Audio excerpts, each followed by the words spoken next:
Have you ever noticed how video games get harder just when you're getting good? Or how Netflix or YouTube always suggest the perfect next show or video to watch? That's artificial intelligence, AI, at work. Welcome to AI for Kids, the podcast where we explore AI together with your parents and teachers. We'll look at how it works in simple ways with real examples. And we'll talk honestly about the worries like safety, privacy, and what it means for the future so everyone feels informed. Are you ready to get started? Let's discover AI together. Welcome to the AI for Kids podcast, where playtime, learning, and creating collide bit by bit. Ever wonder how your phone recognizes your face? How does a game learn to get harder as you get better? This is AI. This podcast is designed for kids like you and your human parents, making the complex world of AI easy to understand and, most importantly, fun. So are you ready to unlock the mysteries of artificial intelligence? Subscribe and join us on AI for Kids. Hi, everyone. Welcome back to the AI for Kids podcast. Today, we have an incredible guest. Please welcome Brian Carlson. He is the CEO and co-founder of Storytime AI. I know you're all wondering, what is Storytime AI? But I love the title because I think we get a good idea of what it's about. But Brian, can you tell us a little bit about yourself and why you started Storytime AI?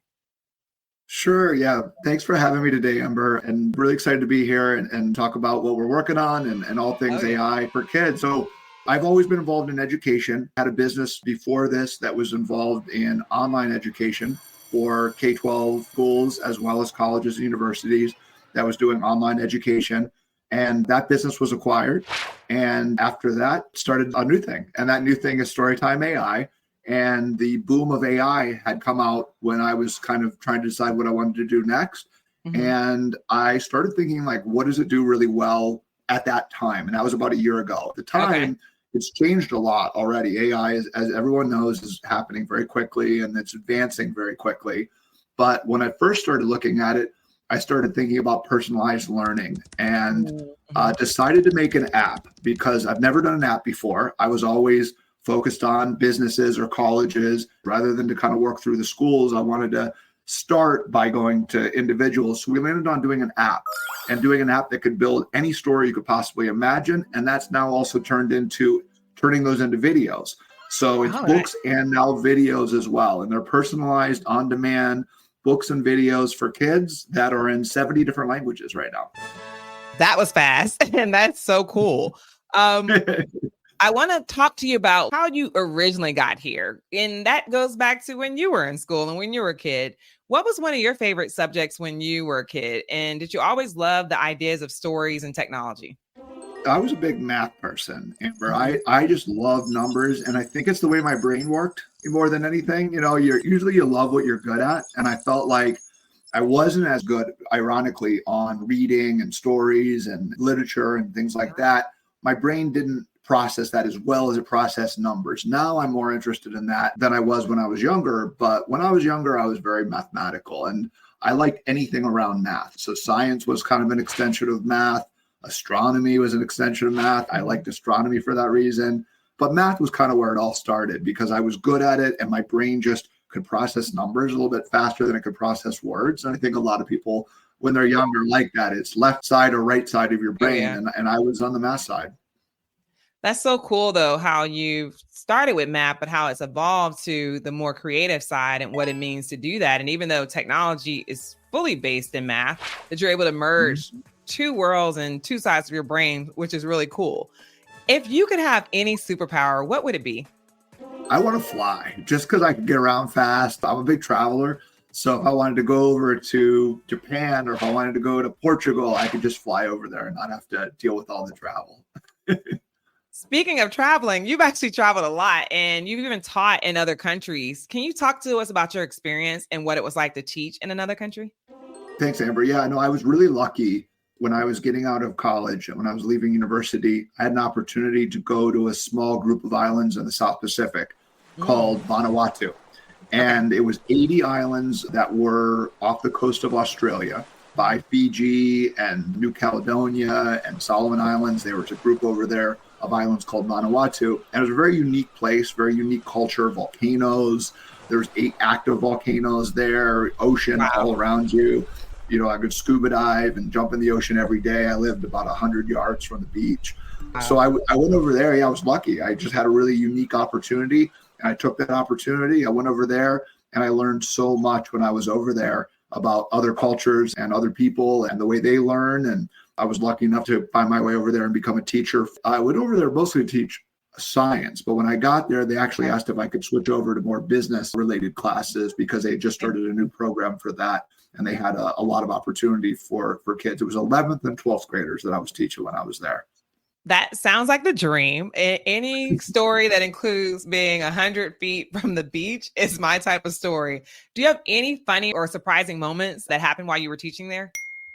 Yeah, tons of funny and interesting moments. It's one of those things where I think probably the surprising moment, Amber, is that when you go there and you think, you're the one who's going to be the teacher, you're really the student when you go to another country, right? I actually learned a lot more than I ever taught, and I was 21 years old when I went over there, and I was lucky enough to have kind of, I think, an open mind, and I learned so much. It changed my life, to be honest. It was one of those moments where you make a decision and you have no idea just how big of a change that's going to do to you as a person. And travel does that for you. So I'd encourage everybody out there to travel as much as they possibly can. I just was lucky that I did that. And I kind of got the bug after that. And I travel tons still to this day because of it. You're so right when it comes to just having new experiences in different places, how it shapes and changes you. My story is a little bit different. My dad was in the Army. My mom was in the Navy, and that's how they met. My dad remained in the Army, so we would travel every 2 to 3 years. But I always tell people traveling every 2 to 3 years and being in different cultures. We lived as far west as Arizona, as far east as Germany. I learned so much about people and experiences. Yeah, and by the age of 14, I had lived in so many different places and had so many different experiences. But to your point, they shaped my life. They allowed me to see things I never thought was possible. And for me, that was the only thing I knew. So I had the opposite reaction of coming into like outside of military life. What is the real world like? But it was so cool to be able to have those experiences. And I just really resonate with your story of the life-changing moments that happen when you explore and expand your mind in different ways. And travel is an amazing way to do that. Wow. How old were you when you lived in Germany? I moved there first in second grade. We left in fifth grade. In second grade, I was in 3 different schools. So I lived in Stuttgart. No, sadly, I do not any longer. So as a child, I was in German classes every year, but it did not take. I wish, but that's cool. I was an Army brat as well. I was born in Fort Benning, Georgia. My dad spent a lot of time in Stuttgart. We bounced around to some military bases when I was young. So we share that experience. It's very cool. Very few people have been to Stuttgart. So it's such a beautiful city for folks who are also thinking about travel. I love Germany. Germany is it's a beautiful place. And it was just such a great place to live. Seeing so many different cultures and just the history and all the things that are there, castles. It's just a really cool place. So glad we have even more shared commonality. And that's really, really cool. I want to shift over to Storytime AI. Can you explain what it is and how it helps kids learn and also have fun? Because fun is important in this whole learning journey. It is important, and that's kind of why we did it. When I was younger, like I said, I was a math kid. I love math. I wasn't as attracted to books and reading. I am a little bit more now, but even still now, I'm probably more mathematical. And with AI, we realized that you could make yourself the hero of your own story. That's a good point. So there's a lot of data that shows that representation and inclusivity matters in terms of outcomes. If I'm reading a book about someone that looks like me and that actually is me and it's my name and I'm traveling all over the world, I'm more likely to travel all over the world. If I'm reading a book about me when I'm young and I'm in the Army or I'm a doctor, or I'm more likely to follow that path because I can see myself doing it. If I read a book about myself becoming the president of the US, I have a higher probability. And I'm also more engaged in the materials. So I'm more likely to want to read. So really what it is a literacy play. And to start with, it's really important that you're reading something that you care about. So we started with these short stories. We're actually expanding into full-length novels. And I can talk more about that as we continue our conversation. But I can tell you personally that when I'm reading more adult full-length novels, that I'm more intrigued by the material if I've come up with this creative idea and then it comes to life with AI. And AI isn't, going to solve everything. It has its little niche and it has its purpose. And I think one of those purposes is to just get the individual, the kids that are using it, to be more interested in what they're reading and to care a little bit more and to get more creative, right? If you come up with this really cool, creative universe story about something that matters to you, Oh, yeah. you're going to be more engaged. And we have it in 70 languages. So it's also a language learning play. If I'm trying to learn Spanish, or I'm trying to learn Hindi, I'm trying to learn Icelandic or Gaelic or, German, all those languages are in it, and trying to expand to even more than 70. There's hundreds of languages out there that are being right now with AI preserved that have not normally been able to be in digital applications. And that's a new thing that's coming with AI, and we're including that in the app. So it's kind of all those things where I think the big benefit is really just personalized, right? Personalized is the key word. Personalizing the learning, making it more relevant to the individual. That's really kind of the premise of what it does and why we think it's sort of unique and fun. If Storytime AI was an actual character, let's just play a thought game in a storybook, what kind of adventures would it be able to go on? I think it would go on adventures all over the world. I think it would just go into places that it wasn't aware of, and it would sort of use that to explore those, because the AI is really good at doing that. If you say, hey, I'm going to the Taj Mahal, it will make a character that looks just like you right in the Taj Mahal, and you can sort of visualize that. So I think that's what that character would do.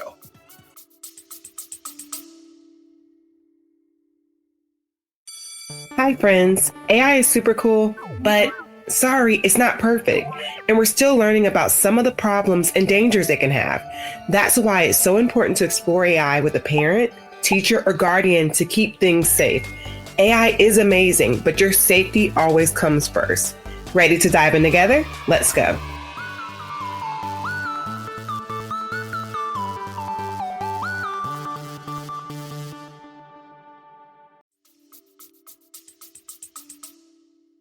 And why is AI so important for kids to learn about?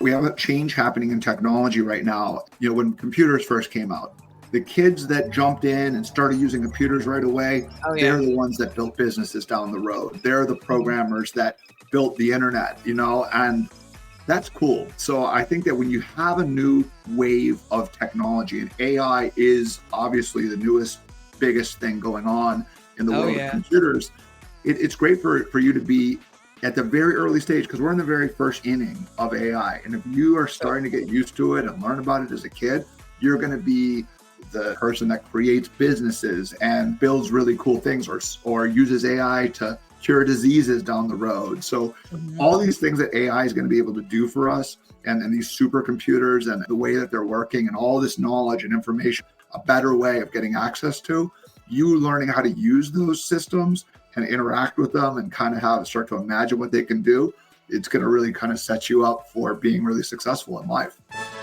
And I think you're so right. If you think of like some of the tech giants, like your Bill Gates and people like that who learned to code as a kid, I just think it's so important for kids to, like you said, get access to these things early on so that they can, one, see themselves in these spaces and be prepared for that.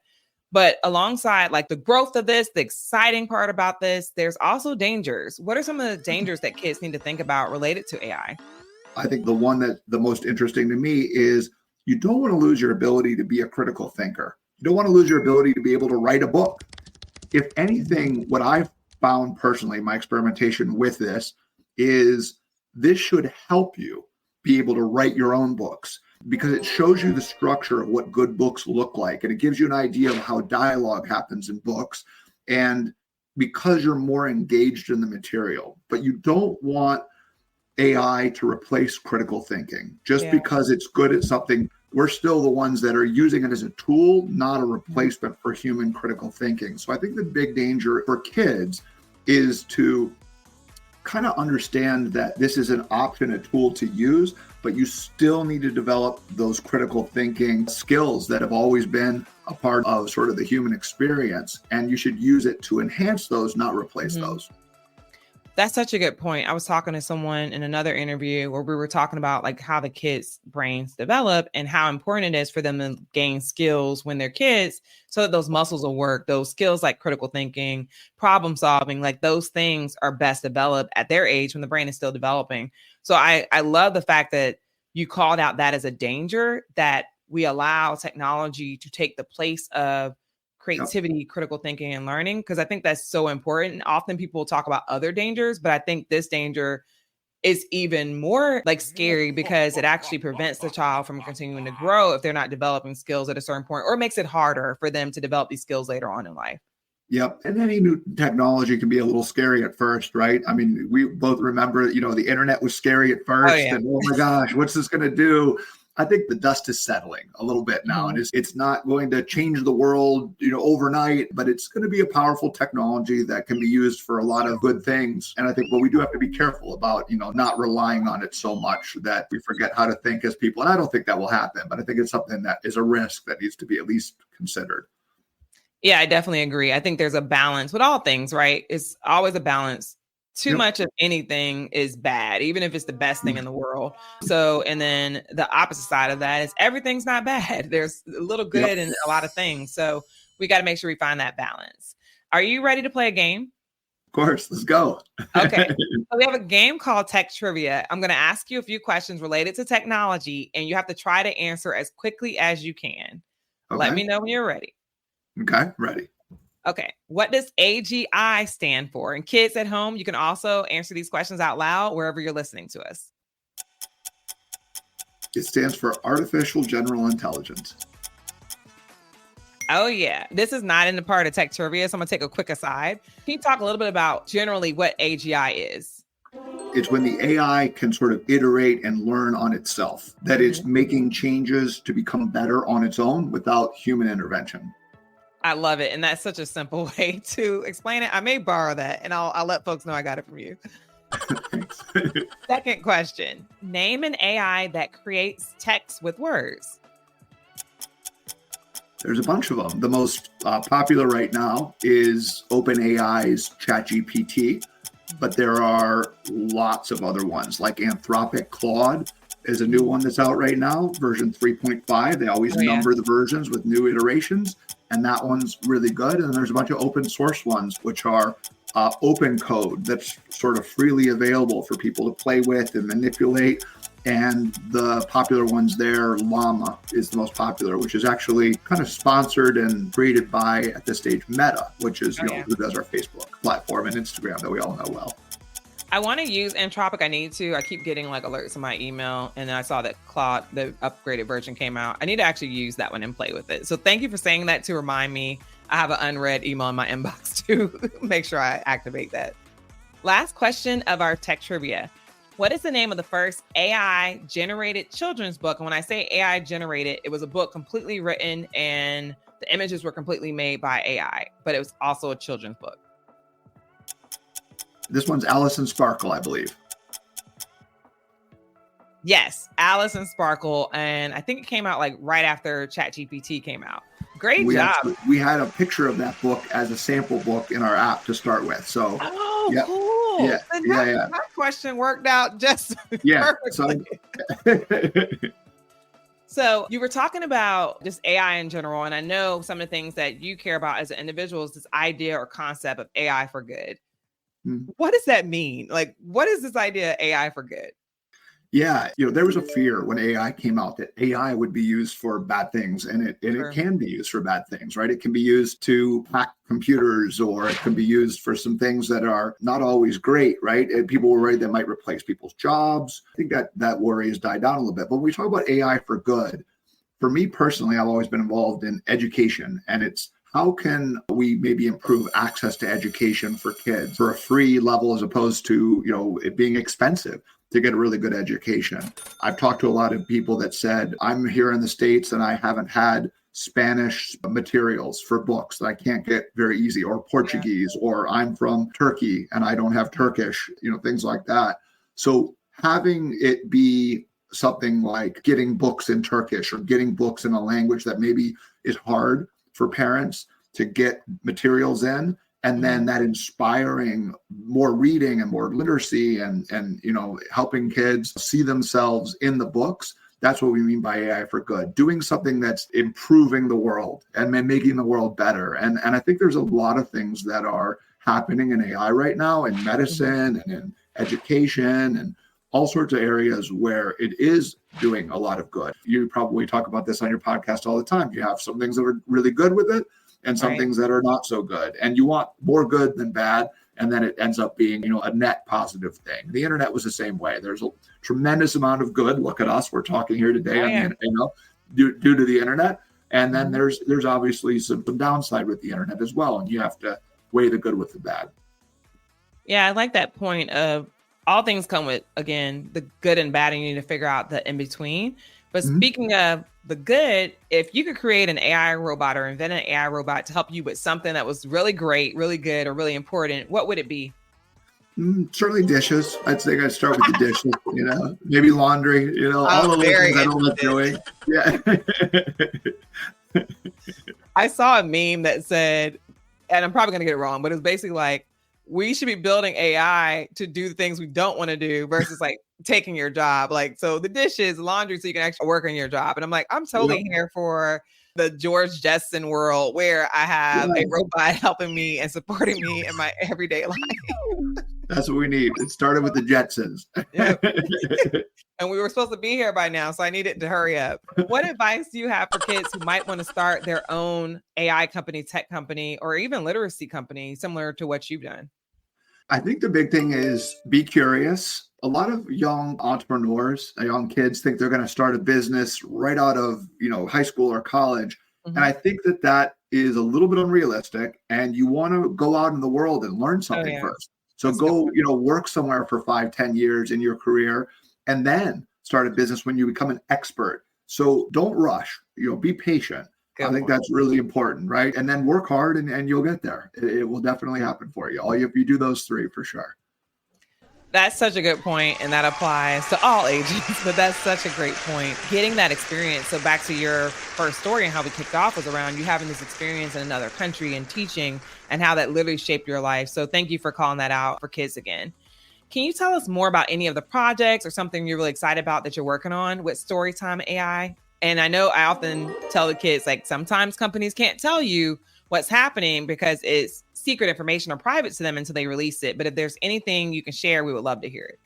Yeah, I'll share two things. So the technology is changing very quickly, and we're trying to build for things that are going to be there 6 months down the road, year down the road, and set ourselves up for those. One of the first things that we see that's coming, and it's coming very quickly, is the ability to make full movies just by type or say, Amber, Brian, go over to Germany, make a movie about it. Here's what we look like. And it would just start making a movie. And there would be a movie about us. And we would just say it and it would be a movie. Well, that technology already exists. There's a couple of companies that just gotten started with that over the last 6 months, a year. Runway is one of them. Pika Labs is another one. There's a number of them that are working on this.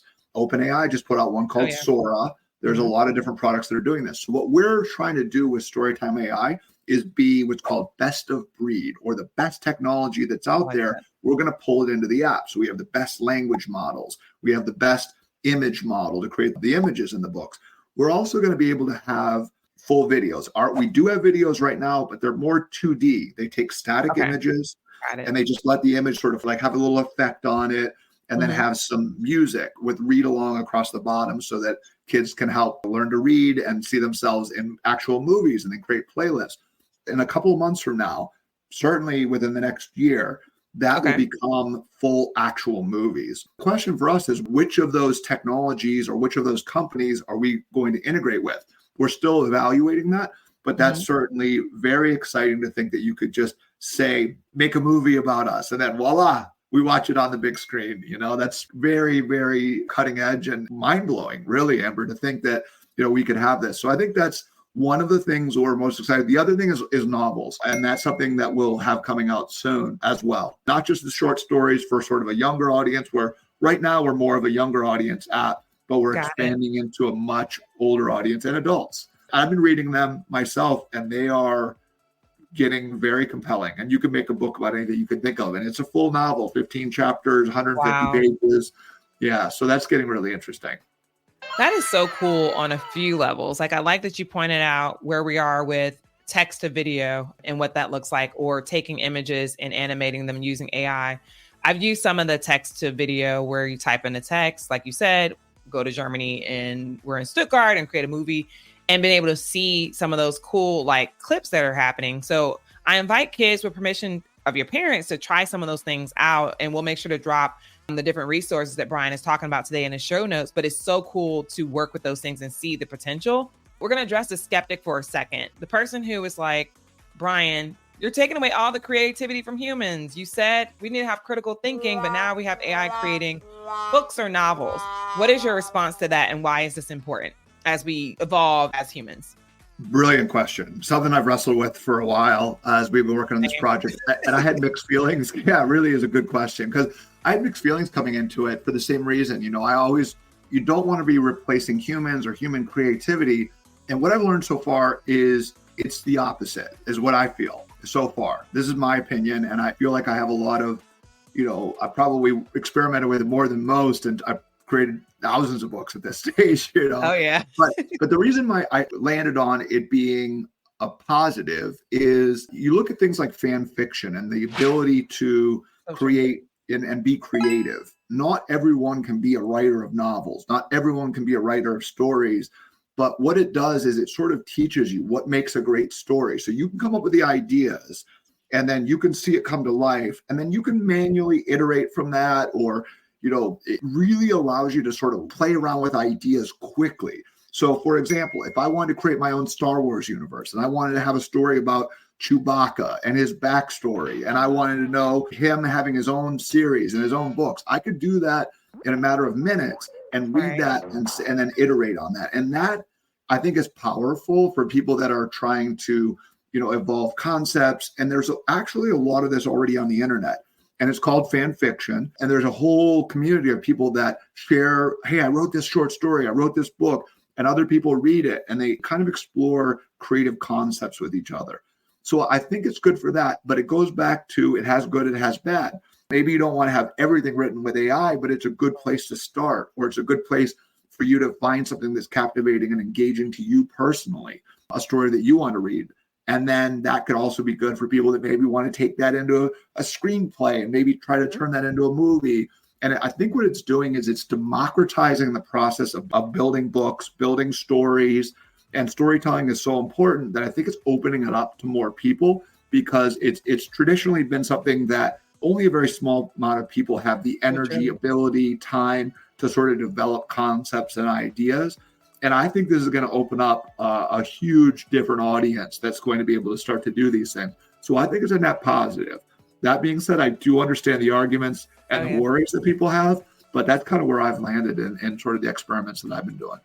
I definitely think you're right. And while you were talking, a few things came to mind. So one was the idea of democratization, allowing people to have access to things, more access. I think about things like TikTok or YouTube, whereas when you and I were growing up, we had to turn on channel 10, 13, 5, whatever channel you were on to get news or information. And things like YouTube, TikTok, these other places, now you can get access to entertainment, news, and all these things, and allow people who traditionally wouldn't have been a news anchor or who wouldn't have created their own play or not have like quick access to that.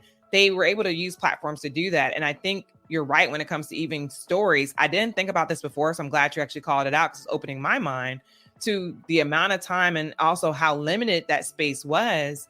And you had to have time to write and do those things. But now you can literally say, I have this concept in my mind, but I may not be the greatest writer in the world, but I have an amazing story. Can you help me put the story on paper? And then can we turn it into a movie? Like, I think it does truly transform things. And like you said, of course, there are things that are bad, but I want us to really focus on the good and also the potential of this thing. Like, when you're thinking about AI, what are some of the new things that you think AI will help us do in the future? And possibly how will it change the way we learn, play, think, etc.? Yeah, I think the biggest thing is personalized learning that everyone has access to. If you look 5-10 years ago and you wanted a personal tutor, you'd have to be rich. You'd have to have, so much money to go get that personal tutor and pay them per hour. And it was very, very few people had access to that kind of information, or those personalized individuals that could come in and help you learn. And I think that's wrong. I think that everybody should be able to, all over the world, should be able to come in and learn as much as they want to learn. And right now, that is happening. And I think that it's already happening fast. And if you look another couple of years down the road, it's going to continue to get better. So the thing that really, I think, is coming that's going to be the biggest change is very inexpensive, borderline free, personalized learning where you can learn about whatever you want to learn about. You don't have to say, oh, whatever the school is teaching me. No. Right. You want to learn about something that they don't offer? No problem. It's a click of a button and it will start teaching you. And you just ask more questions. You tell it to make you a quiz to test your knowledge. What should I know next? It can send you links. It can send you full information that you can read. And it's very good at that right now. And it's only going to get better.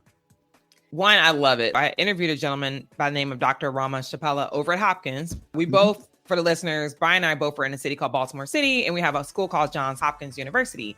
And Dr. Chapella has been working on AI for decades. And one of his moonshots is we have one teacher with 26 AI teachers. So one AI teacher or tutor for every student. To get to your point, right? We know that U.S. education system, for the most part, focuses on the middle. Folks who are at the front are going to be fine. The folks behind often get left behind or put in different classes and aren't focused on, right? So imagine if you had that direct AI teacher working with that student based on what they need and based on what's happening for them that day. Someone said something to me and I was like, this is such a good point. They're like, kids may not want to learn math that day, but it's in the schedule. So we have to learn math. But what if you're able to know that kid may need to work on reading or creative writing today or something else because something else may be going on or just not a good day for them. But to give a personal experience to the student, but also have the teachers in the background making sure they understand, or even the AI could alert the teacher as its assistant to say, hey, John or Jane is struggling in this area. This is what we're working on. I think you should spend a little bit more one-on-one time with them in this space. I totally agree with you. I think that can fundamentally change the world and open us up to a future where, like you said, people have access to things. Because even today, tutoring on some of these apps is still a lot. Like $30 to $50 an hour, that's some people's salaries. And it's hard for them to be able to give that to their child. And 1 hour isn't enough. So if you only can afford an hour a week, you're not getting the benefit of folks who are in tutoring and things like that after school every day. Yeah, it's going to level the playing field. And I think that's what we all want in the world. Everybody should be able to learn anything they want and become anything they want. And this has, a really strong possibility of making that happen. AI for good. And that's the good part of it, right? There's pros and cons with everything, but this is definitely part of the exciting part of AI right now. I totally agree with you. Speaking of becoming anything you want to be, we want to have a little game called Two Truths and a Dream. You're going to talk to us about what you want it to become or who you want it to be. So you basically tell us 2 true facts about your life and then 1 dream job you had as a kid. The kids at home have to also guess. So again, 2 truths and 1 dream, and we'll play around and guess which one is the dream. Are you ready? I'm ready. Okay, so go for it. Okay. All right, guys. Let's see. Let's go with I've been to all 50 states. I was a break dancer. Okay. I was in a rock band. Okay. So you've been to all 50 states. You were a break dancer and you were in a rock band. This one's hard, Brian. I'm going to use my critical thinking skills that we talked about earlier. So 50 states. I'm going to actually go ahead and cancel that out as a fact because I just realized in the interview, remember back to earlier, you said you traveled a lot. So I imagine that is a fact that you did travel to all 50 states. Also, kudos to you. I'm still missing I think 7. So I'll catch up with you at some point. The second one is breakdancing. I don't know. Where are you from originally? I'm cheating a little bit. Well, so I did grow up in Baltimore for a lot of my adolescence. Okay. But I was a military brat, so I've been everywhere. I was born in Georgia, moved all over the place. Wisconsin, Fort Benning, Fort Dix, New Jersey, Omaha, Nebraska. Okay. Then out to Baltimore. So that could have happened. Then Philadelphia, then Seattle. So some cities in there. Okay. So I'm going to take a leap. Knowing that you were a military brat, and I know in my life, a lot of military brats were in rock bands and had rock bands. I'm going to say that was also true. I'm going to say breakdancing was the dream. Wow. You got it. You're right. Yeah. I mean, I want to be a breakdancer, but I just don't quite have it yet. I'm still working on it, but you got it. You got it. Okay, great. Kids, I hope you got to the same conclusion or somewhere near it for sure, because that one was hard, actually. So very good job. Before we go, do you have any advice for kids who want to learn more about AI and how to use technology responsibly? Yeah, I think this podcast is a great place to start.